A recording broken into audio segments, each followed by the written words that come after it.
¿Por qué los ricos se vuelven más ricos? Al analizar el estado financiero de mi padre rico, podemos ver por qué los ricos se vuelven más ricos. La columna de activos genera ingresos más que suficientes para cubrir los gastos y el balance se reinvierte en la misma columna. Esta sigue creciendo y, por lo tanto, los ingresos que produce también se multiplican. Como resultado, los ricos se vuelven más ricos.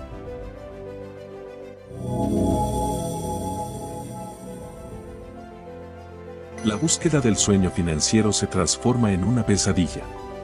La típica historia de la gente que trabaja con ahínco es un patrón en sí misma.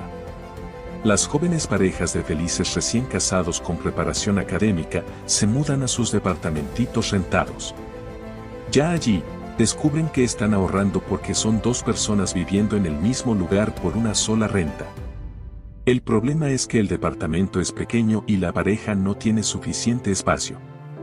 Así, deciden capitalizar el ahorro y se fijan como meta comprar su casa soñada, el nido para tener hijos. Ahora cuentan con 2 sueldos y comienzan a enfocarse en sus carreras. Sus ingresos se van incrementando. Y a medida que sucede, los gastos también aumentan. Ahora veremos que, como sus ingresos se incrementan, deciden comprar la casa que han soñado. Cuando están en ella tienen que pagar un nuevo impuesto, el impuesto sobre la propiedad. Luego la pareja compra un auto nuevo, muebles y enseres que vayan de acuerdo con su nueva casa. De repente la pareja despierta y descubre que su columna de pasivos está repleta de deudas por hipoteca y tarjetas de crédito. Los pasivos se incrementaron. Ahora los recién casados están atrapados en la carrera de la rata. En poco tiempo llega un bebé y tienen que trabajar más. El proceso se repite, ingresos mayores generan impuestos mayores.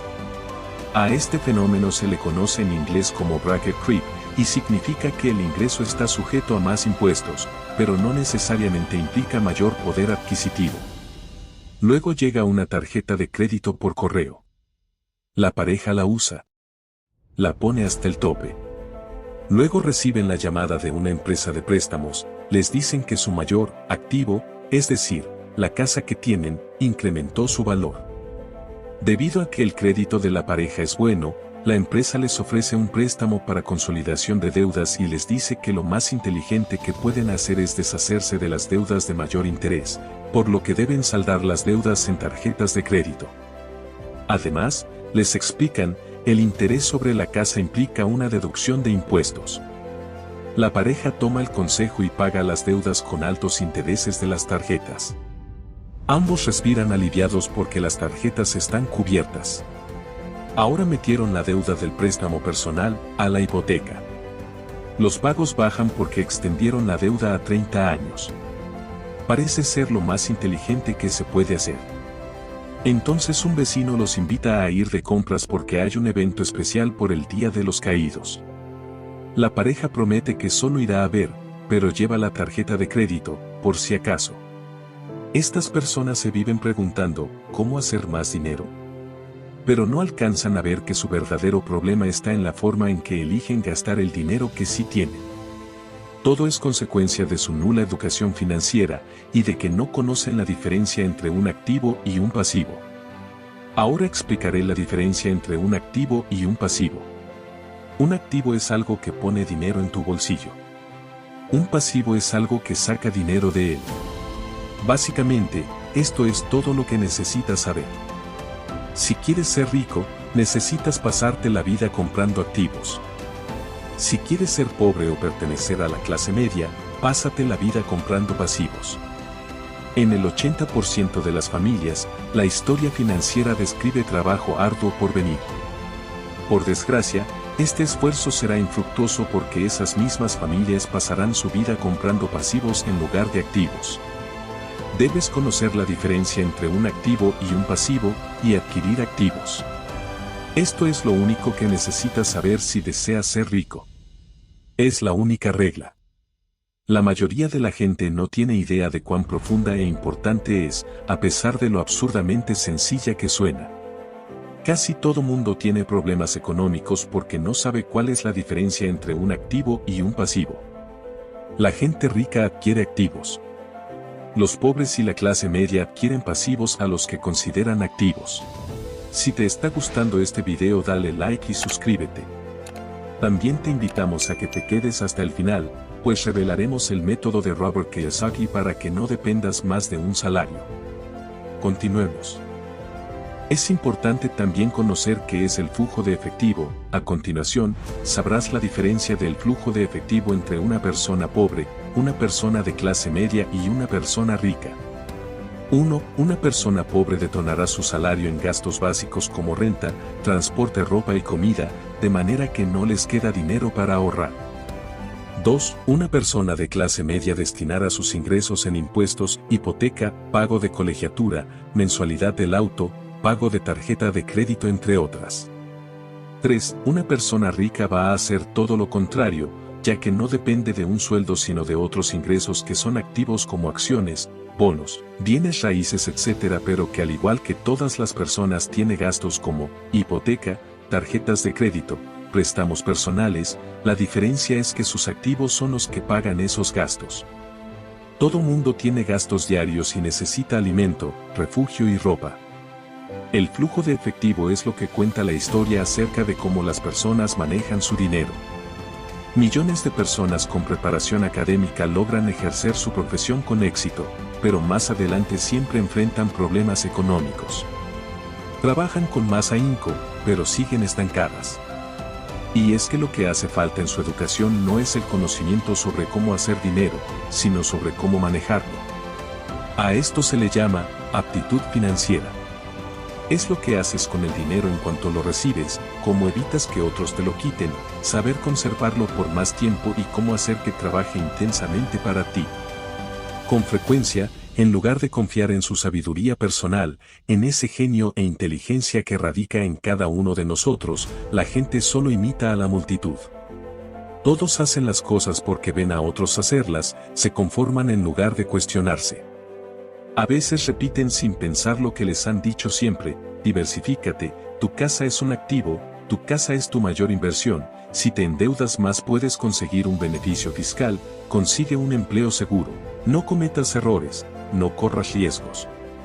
Se dice por ahí que la mayoría de la gente le tiene más miedo a hablar en público que a la misma muerte, y según los psiquiatras, el miedo a hablar en público es provocado por el temor a la exclusión social, a sobresalir, a la crítica, a hacer el ridículo, a no pertenecer. El miedo a ser distinto es lo que inhibe a la gente y le impide buscar nuevas formas para resolver sus problemas. ¿Por qué los ricos se vuelven más ricos? Al analizar el estado financiero de mi padre rico, podemos ver por qué los ricos se vuelven más ricos. La columna de activos genera ingresos más que suficientes para cubrir los gastos y el balance se reinvierte en la misma columna. Esta sigue creciendo y, por lo tanto, los ingresos que produce también se multiplican. Como resultado, los ricos se vuelven más ricos. ¿Por qué la clase media tiene dificultades? La clase media se encuentra en un estado permanente de contrariedades. Los ingresos principales de la gente que pertenece a este sector provienen de su salario. A medida que los sueldos aumentan, también lo hacen los impuestos. Los gastos tienden a incrementarse en proporción al salario, de ahí proviene el concepto de la carrera de la rata. La clase media considera que su casa es su activo primario y, por eso, no invierte en activos que produzcan ingresos. La regla más importante es saber cuál es la diferencia entre un activo y un pasivo. En cuanto logres entenderla, concentra tus esfuerzos en adquirir activos que generen ingresos. Esa es la mejor manera de iniciar el camino hacia volverse rico. Si continúas haciéndolo, tu columna de ingresos crecerá. Mantén los pasivos y los gastos al mínimo para que tu dinero esté disponible y puedas seguir vertiendo activos en la columna correspondiente. Ten en cuenta algo muy importante que dijo Buckminster Fuller. La riqueza es la capacidad de una persona para sobrevivir cierta cantidad de días, a futuro. O, dicho de otra manera, si dejara de trabajar hoy, ¿cuánto tiempo podría sobrevivir? La riqueza es la medida del flujo de efectivo de la columna de activos, comparada con la de la columna de gasto. Usemos un ejemplo. Digamos que en mi columna de activos tengo un flujo de efectivo de $1,000 al mes y que mis gastos mensuales ascienden a $2,000. ¿Cuál es mi riqueza? Volvamos a la definición de Buckminster Fuller. ¿Cuántos días puedo vivir de aquí en adelante de acuerdo con esta medición? Si considero meses de 30 días, entonces tengo un flujo de efectivo suficiente para medio mes. En cuanto logre tener un flujo de efectivo mensual de $2,000 proveniente de mis activos, entonces podré considerarme una persona con suficiente dinero. Así pues, aunque todavía no sea rico, sí tengo lo necesario para vivir. Ahora cuento con ingresos mensuales, producto de mis activos, que cubren los gastos por esa misma cantidad de tiempo. También observa que en este punto ya no dependo del sueldo. Me enfoqué en construir una columna de activos que me hiciera independiente en el aspecto económico, y lo logré.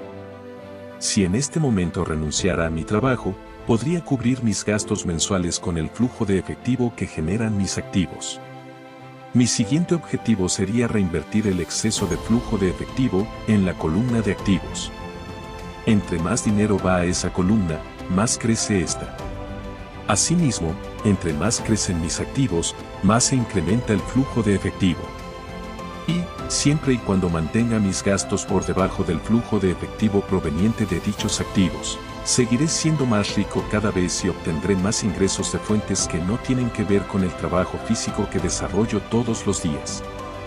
Si este proceso de reinversión continúa, entonces estaré en el camino a volverme rico. El miedo es lo que hace que la gente diga, no te arriesgues. Es algo que sucede en todos los ámbitos, deportivo, personal, profesional o financiero. Ese mismo miedo, el miedo al ostracismo, hace que la gente se conforme y ni siquiera cuestione las opiniones más aceptadas o las tendencias populares. Tu casa es un activo. Consigue un préstamo para consolidación de deuda y paga lo que debes. Trabaja más duro. Consigue un ascenso. Algún día seré vicepresidente. Ahorra dinero. En cuanto obtenga un aumento, compraré una casa nueva para la familia. Los fondos mutualistas son seguros.